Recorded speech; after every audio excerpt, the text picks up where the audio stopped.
Hi guys, હું મારવણીયા તૃષા જુનાગઢ ગુજરાતથી તમારા બધાનું આપણી યુટ્યુબ ચેનલ તૃષા કા તડકામાં સ્વાગત કરું છું.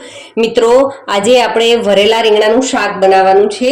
હવે એમના માટે મેં શું કર્યું છે, એક કડાઈ લીધી છે અને એમની અંદર લગભગ આપણે 4 થી 5 ટેબલ સ્પૂન જેટલું ઓઇલ લેશું.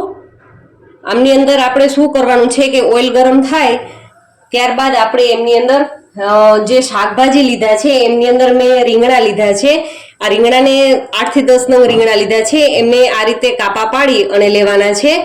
એ જ રીતે મેં બટેટા લીધા છે, નાની સાઈઝની બટેટી લીધી છે. 4-5 મેં મરચાં લીધા છે. મરચાંને આ રીતે એમની અંદર રહેલા બીજ અને નસ કાઢી અને આ રીતે લેવાના છે. અને જો તમારી પાસે બટેટા મોટી સાઈઝના હોય તો તમે એમના બે પીસ કરી શકો છો. આપણે પણ આમના બે પીસ કરી લઈએ અને આપણે ઓઇલને છે એ ગરમ થવા દઈશું. જુઓ, આપણું ઓઇલ છે લગભગ ગરમ થઈ ગયું છે. આપણે જીરું નાખીને આ રીતે ચેક કરી લઈએ તો હા, જીરું તતડે છે, તો આપણું તેલ છે એ સારું ગરમ થઈ ગયું છે. તો હવે આપણે જે 4-5 નંગ નાના બટેટા લીધા છે એમને આપણે આ રીતે હળવે હાથે અંદર નાખી અને આપણે એમને ફ્રાય કરવાના છે. આપણે ડીપ ફ્રાય નહીં થાય, સેલો ફ્રાય કરશું. લગભગ આને આપણે 3 થી 4 મિનિટ માટે આ રીતે સરસ સાતડી અને એમનો કલર ચેન્જ થાય ત્યાં સુધી આપણે કરી લેશું. લગભગ એ 70 થી 80% એ કૂક થઈ જાય એટલું આપણે એમને સેલો ફ્રાય કરવાના છે. તો આપણે એમને સેલો ફ્રાય કરી લઈએ. હવે જુઓ, આપણા બટેટા છે એ લગભગ 30% જેવા કૂક થઈ ગયા છે. 30 થી 40% જેવા આપણે એમને જોઈએ, આ રીતે ચેક કરીએ. ફોકની મદદથી આપણે એમને આ રીતે પ્રેસ કરીને જોશું તો લગભગ હા, એ 30 થી 40% જેટલા કૂક થઈ ગયા છે. તો હવે શું કરીશું કે આપણી પાસે જે રીંગણ હતા, 10-12 નંગ રીંગણ લીધા હતા, એ રીંગણને આપણે એમની અંદર એડ કરીશું અને એમને પણ આપણે સેલો ફ્રાય કરીશું. બંનેને સાથે કરીશું એટલે શું થશે કે આ બટેટા ચડી જશે ત્યાં સુધીમાં રીંગણા પણ સારી રીતે ચડી જશે. અને આપણે લીધા છે 4-5 નંગ મરચાં, તો એને પણ આની સાથે જ આપણે આ રીતે રાખી અને બધાને સારી રીતે કૂક થવા દેશું. એમને વચ્ચે વચ્ચે હળવા હાથે હલાવશું અને લગભગ મીડિયમ ટુ સ્લો ફ્લેમ ઉપર આપણે એમને સારી રીતે થવા દેશું. હવે જુઓ, 2 થી 3 મિનિટના સમય બાદ આપણા મરચાં છે એ સરસ સોફ્ટ થઈ ગયા છે. તો આપણે મરચાંને એમની અંદરથી કાઢી લેશું અને રીંગણને અને બટેટાને સારી રીતે આપણે કૂક થવા દેશું. લગભગ 70 થી 80% આમની અંદર જ આપણે કૂક કરી લેશું. ખરેખર તમે ક્યારે આ રીતે શાકની ટ્રાય ન કરી હોય તો તમે ચોક્કસથી કરજો, કારણ કે આ રીતે બનાવેલું શાક છે એ ટેસ્ટમાં ખૂબ જ સારું લાગે છે. હવે આમને લગભગ 2 મિનિટ માટે કૂક થવા દઈએ. અને હવે આપણે એમના વઘાર માટે જે વસ્તુ લીધી છે એ હું તમને બતાવી દઉં. તો મેં આદુ મરચાંની પેસ્ટ લીધી છે, અડધું નંગ જેટલું કેપ્સિકમ, લીમડાના પાન લીધા છે,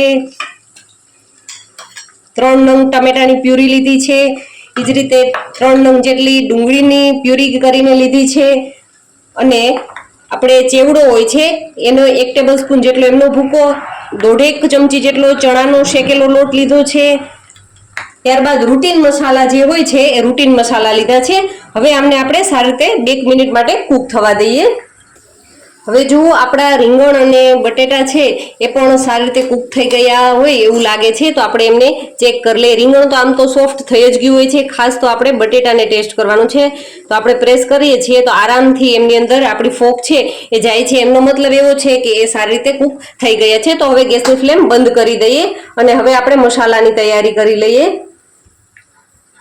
હવે જો મસાલાની અંદર આપણે જે ચણાનો લોટ લીધો હતો એમને આપણે એક ડીશની અંદર લેશું. પછી આ ચવાણાનો ભૂકો જે હતો એ લેશું. હવે એમની અંદર આપણે 1 ટીસ્પૂન જેટલો ગોળ એડ કરીશું. ખરેખર આમના કારણે એકદમ સરસ આપણી જે ગ્રેવી ને રીંગણનું જે શાક બનશે એકદમ સરસ બનશે. ગોળના ટેસ્ટ એની અંદર સારો આવશે. હવે એની અંદર આપણે 1 ટીસ્પૂન જેટલું ધાણા જીરું, 1 ટીસ્પૂન જેટલું આપણે લાલ મરચું પાવડર, થોડી એવી હળદર પાવડર અને થોડું મસાલા પૂરતું આપણે નિમક એડ કરીશું. અને હવે આમને સારી રીતે મિક્સ કરી અને એમની અંદર લગભગ 1/2 ટેબલ સ્પૂન જેટલું આપણે ઓઇલ એડ કરીશું અને આને સારી રીતે મિક્સ કરી લઈએ. એટલે આપણો મસાલો છે એકદમ સરસ રેડી થઈ ગયો છે. જુઓ, આને કોઈ રીંગણની અંદર ભરવાની પણ જરૂર નથી. આપણે બસ આમને ખાલી આ જ રીતે રાખશું અને ત્યારબાદ આપણે એમને જે શાક રેડી થશે ત્યારે આપણે એમને એની અંદર નાખીશું.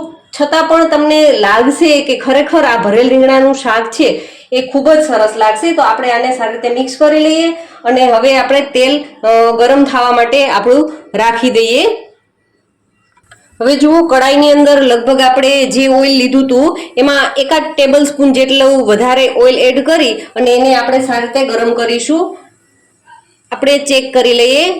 આ તેલ છે હજી થોડી 1 મિનિટની વાર છે, કારણ કે જીરું છે એ સારી રીતે હજી તો તળતું નથી, તો આપણે એમને થવા દઈએ. અને આની અંદર આપણે 1 ટેબલ સ્પૂન જેટલું માખણ નાખીશું. ખરેખર અત્યારે માખણ નાખીશું શાકની અંદર તો એમનો ટેસ્ટ ખૂબ જ સરસ આવશે. તો એમને સારી રીતે ગરમ થવા દઈએ. હવે જુઓ માખણ પણ સરસ ગરમ થઈ ગયું છે, તો આપણે એમની અંદર જીરું, 1 ટીસ્પૂન જેટલી રાઈ એડ કરીશું અને ખડા મસાલાની અંદર મેં લવિંગ અને બાદિયા લીધા છે એ એડ કરી અને એમની અંદર હિંગ નાખીશું. હવે આપણે કેપ્સિકમ જે લીધા હતા એ કેપ્સિકમ એડ કરીશું, લીમડાના પાન એડ કરીશું અને એમને થોડી વાર માટે 1 મિનિટ માટે આપણે એમને કૂક થવા દેશું, કારણ કે ઓલું શાક આપણે જે રીંગણ ને બટેટા છે એ ઓલમોસ્ટ ચડી ગયેલા છે. તો આપણે એમને કેપ્સિકમને 1 મિનિટ માટે ફ્રાય કરી લઈએ. હવે આપણે જે ડુંગળીની પેસ્ટ લીધી હતી એ એડ કરીશું ને એમને થોડી વાર માટે 1 મિનિટ માટે કૂક થવા દઈએ. ત્યારબાદ આપણે એમની અંદર જે ટામેટાની પ્યુરી લીધી હતી એ એડ કરીશું અને આદુ, મરચાં અને લસણની પેસ્ટ છે ક્યારેય આપણે ગમે તે સબ્જી બનાવતા હોય એને તેલની અંદર સીધી નહીં નાખવાની, નહીતર એમનો ટેસ્ટ છે એ સારો નહીં આવે. થોડીક પ્યુરી બીજી આપણી જે ડુંગળી ટામેટાનું હોય એ એડ થઈ જાય ત્યારબાદ જ આપણે આદુ, મરચાં અને લસણની પેસ્ટ છે એ નાખવાની. અને હવે આમને થવા દઈએ અને એની અંદર મસાલા કરી દઈએ.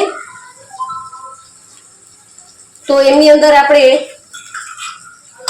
1/2 ટીસ્પૂન જેટલી હળદર પાવડર એડ કરીશું, 1 ટેબલ સ્પૂન જેટલી ચટણી લેશું, સ્વાદ અનુસાર નમક એડ કરીશું, 1 ટેબલ સ્પૂન જેટલું ધાણા જીરું પાવડર નાખી હવે આને સારી રીતે કૂક થવા દઈએ. જો 2-3 મિનિટના સમય બાદ આપણી ગ્રેવી છે સરસ મજાનું તેલ છોડી દીધું છે, સરસ કૂક થઈ ગઈ છે. તો હવે આપણે જે સબ્જી લીધી હતી રીંગણને જે ફ્રાય કર્યા હતા હવે એમને બધાને આમની અંદર એડ કરી દઈએ. અને જે મરચાં લીધા હતા એ મરચાંને મેં મસાલો ભરી અને રાખ્યા છે, કારણ કે મરચાં છે એ થોડાક ભરશું તો એમનો ટેસ્ટ સારો આવશે. તો હવે હળવે હળવે એમને પણ આમની અંદર એડ કરી દઈએ અને સારી રીતે આપણે એમને મિક્સ કરી લઈએ. તમે જુઓ ખૂબ જ સરસ, દેખાવમાં પણ ખૂબ જ સરસ લાગે છે અને ટેસ્ટમાં તો એકદમ બેસ્ટ લાગશે. હવે આમને આ રીતે કૂક થવા દઈએ અને એની અંદર આપણે જે મસાલો કરેલો એ મસાલો છે હવે એને ઉપરથી આ રીતે સ્પ્રિંકલ કરી દેશું. જો ભરેલું નથી છતાં પણ તમે આ શાકનો ટેસ્ટ ખરેખર એક વખત ટ્રાય કરશો ને તો જ તમને આઈડિયા આવશે કે શાક છે એકદમ સરસ લાગશે. અને હવે એની અંદર આપણે 1 ટીસ્પૂન જેટલો ગરમ મસાલો એડ કરીશું અને તમે જેટલી તીખાશ ખાતા હોય, જો વધારે તીખાશ તમારા ઘરની અંદર ખાતા હોય તો તમે લાલ મરચું પાવડર હજુ વધુ એડ કરી શકો છો, પણ હું મીડિયમ તીખાશ વાળું શાક બનાવીશ. અને લાસ્ટમાં આપણે શું એડ કરીશું તો એની અંદર હજુ બટર થોડું એડ કરી દઈએ. ખરેખર બટરનો ટેસ્ટ છે આ શાકની અંદર ખૂબ જ સારો આવે છે. તો આપણે એમની અંદર 1 ટેબલ સ્પૂન જેટલું બટર એડ કરી અને એમને આ રીતે થવા દઈએ અને કૂક દઈએ. અને એની અંદર આપણે હવે કસૂરી મેથી વગર તો ખરેખર આ બધા શાક છે એ અધૂરા લાગે છે. આ કસૂરી મેથી એડ કરી અને હવે લગભગ 1 મિનિટ માટે આપણે કૂક થવા દેશું તો આપણું શાક છે એકદમ સરસ રેડી થઈ જશે. ખરેખર જુઓ 1 મિનિટના સમય બાદ આપણું શાક છે એકદમ સરસ રેડી થઈ ગયું છે. તો આપણે એમને ઉપરથી ધાણા ભાજી નાખી અને એમને ગાર્નિશ કરીશું. ખરેખર જો આમાં ઝાઝા કોઈ મસાલા નહીં, વધારે પડતું તેલ નહીં, ઝાઝી કોઈ ઝંઝટ નહીં, એમ છતાં પણ ખૂબ જ સરસ ટેસ્ટી એવું આપણું ભરેલા રીંગણાનું શાક છે એકદમ સરસ રેડી થઈ ગયું છે. તો હવે આપણે એમને સર્વિંગ બાઉલની અંદર સર્વ કરીશું. જુઓ આપણું શાક છે એકદમ સરસ સર્વ કરવા માટે રેડી થઈ ગયું છે. મેં બાઉલની અંદર કાઢ્યું છે. જુઓ એકદમ સરસ દેખાય છે, ટેસ્ટમાં પણ એટલું જ બેસ્ટ છે. જો મિત્રો તમને મારા વિડીયો ગમતા જ હોય તો તમે લાઈક, શેર અને ચેનલને સબસ્ક્રાઇબ જરૂરથી કરજો અને બેલ આઇકનને જરૂરથી પ્રેસ કરજો, જેથી કરીને તમને મારા અવનવા વિડીયોની નોટિફિકેશન મળતી રહે. Thank you for watching my videos.